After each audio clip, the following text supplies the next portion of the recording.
Hey guys! So for today's video ay magluluto ako ng chicken adobo and also pork adobo guys. So ayan, dito kami ngayon sa isang meat shop of course, Ohio.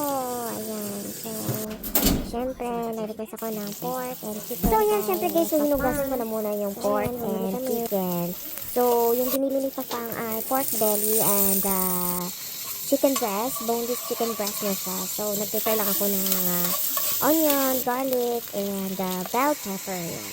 Sweet bell pepper lang sa guys. And of course, ay naggawa ko ng marinade na sa chicken. Ayan, minarinade ko lang siya sa soy sauce or kikuman soy sauce, Worcestershire sauce, a little bit of sugar and Excited! salt and pepper.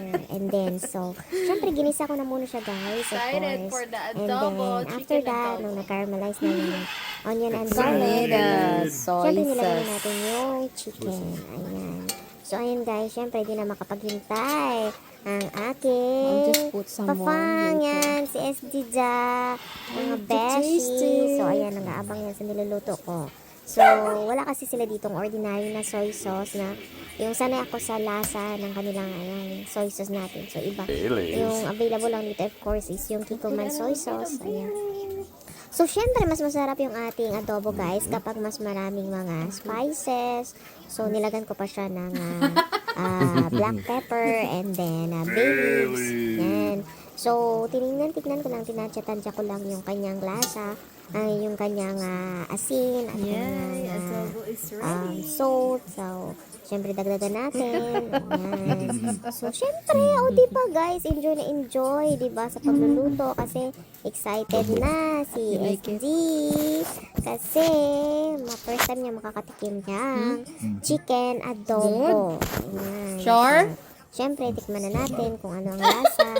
Of course, pang manamis-namis siya. Yan. So, yung ginamit ko pala dito guys na vinegar or suka is yung apple cider vinegar. Wala kasi kaming nakita na ordinary na vinegar. Although meron silang white na vinegar. Pero syempre mas bet ko na rin yung apple cider vinegar aside sa mas healthy siya. Ayan.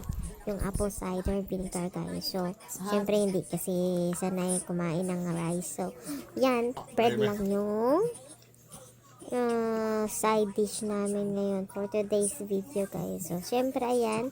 Mukha namang nasarapan si Shikadiri sa aking ginawang chicken adobo. Ayan, kasi malasa siya because of the bell pepper and the sweet onion or white onion. And then, ayan lang. Yung nagpalasa sa kanya is of course yung soy sauce and vinegar. Ayan. And a little bit of salt and pepper and sugar.